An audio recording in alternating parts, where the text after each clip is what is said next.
Morning everyone, my name is Saurabh Mishra. तो sir मेरा नाम सौरभ मिश्रा है और मैं आपको ये बताऊंगा जो आपने क्लास में डिस्कस किया वही हमको बताना है। तो आज का जो हमारा टॉपिक है वो रहा है ब्रीच ऑफ कॉन्ट्रैक्ट। जब हम ब्रीच ऑफ कॉन्ट्रैक्ट की बात करते हैं सर, तो उसके पहले कहीं ना कहीं वो कॉन्ट्रैक्ट होना चाहिए, तभी वो ब्रीच होगा। कॉन्ट्रैक्ट होने से पहले एग्रीमेंट होना चाहिए। एग्रीमेंट में जब लॉ का इन्फोर्समेंट होता है तभी वो हमारा जाके कॉन्ट्रैक्ट बनता है, और जब वो कॉन्ट्रैक्ट बनता है फिर उसी का ब्रीच होता है। तो हमने ये सीखा कि जो ब्रीच ऑफ कॉन्ट्रैक्ट होता है उससे पहले जो कॉन्ट्रैक्ट होता है ये क्या होता है, इसकी बातें हमने कर दी। फिर आज जो हमारा टॉपिक है ब्रीच ऑफ कॉन्ट्रैक्ट का, वो जनरेट कहां से हुआ है, वो फंक्शन आया कहां से, वो सब जो आपने क्लास में डिस्कस किया। उस पे एक आपने केस बताया हेंडलेन वर्सेस बक्शनडेल का। इसी से हमको 3 सेक्शन तैयार किए गए हैं। जो हमको सेक्शन मिला है 73 एंड सेक्शन 74 एंड सेक्शन 75, ये बताता है ब्रीच ऑफ कॉन्ट्रैक्ट के बारे में। फिर हम जब बात करते हैं सर ब्रीच ऑफ कॉन्ट्रैक्ट के टाइप की, तो ब्रीच ऑफ कॉन्ट्रैक्ट 2 टाइप्स के होते हैं। नंबर फर्स्ट है actual breach of contract, number second है sir anticipatory breach of contract. इतना हमने देखा। उसके बाद हम बात करते हैं जब एक्चुअल ब्रीच ऑफ कॉन्ट्रैक्ट की, तो एक्चुअल ब्रीच ऑफ कॉन्ट्रैक्ट होता क्या है, इसमें एट द टाइम या during the performance of the contract होता है।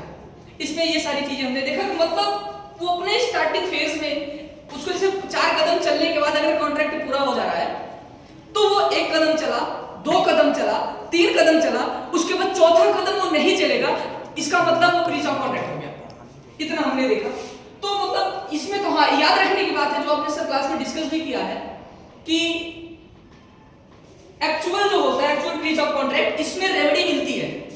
लेकिन जब वही हम बात करते हैं सर एंटीसिपेटरी का, तो एंटीसिपेटरी में रेमेडी नहीं मिलती है। इसका सबसे बड़ा रीजन सर ये रहा है कि क्योंकि जब एंटीसिपेटरी ब्रीच ऑफ कॉन्ट्रैक्ट की हम बात करते हैं तो कहीं ना कहीं ये वाइड एवन इशू की तरह ही काम करता है। और वाइड एवन इशू का मतलब ये होता है कि स्टार्टिंग से वो जीरो होता है। जीरो का मतलब है कि इसका एक एग्जांपल अभी आपने सर क्लास में भी दिया और इसके पहले भी वो दे रखा था। जैसे हम इसमें देखें कि 2 पर्सन एक्स है, 1 पर्सन वाई है। एक्स और वाई ने डिसाइड किया कि चांद पे चल करके हमको एक जमीन लेना है। तो ना एक्स ही चांद पे गया ना वाई ही चांद पे गया, जो वहां कोई गया ही नहीं, ना वहां पे अपना वो समय खर्च किया ना अपना पैसा खर्च किया, तो कहीं ना कहीं इसका ब्रीच तो होगा, ठीक है ब्रीच हुआ, लेकिन इसमें डैमेजेस इसलिए नहीं मिले क्योंकि उसमें लोगों का कुछ खराब नहीं गया, कुछ टाइम नहीं वेस्ट हुआ, ना पैसे खर्च हुए, इसलिए इसमें डैमेजेस नहीं मिलते हैं। ये बिगिनिंग स्टेज से ही जीरो हो जाता है, ये हमने देखा। फिर सर आपने बात किया था डैमेजेस और कंपनसेशन की। जब डैमेजेस और कंपनसेशन की भी बात करते हैं तो इसमें हमारा आता है यूजुअल और क्वांटम वेरिएट आता है।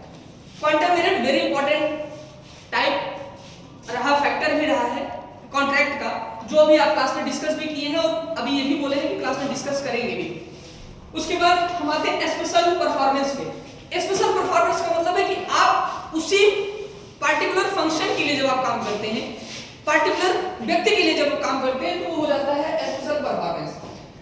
वेरी इंपॉर्टेंट टर्म रहा है या टर्मिनोलॉजी रहा है रेस्टिट्यूशन।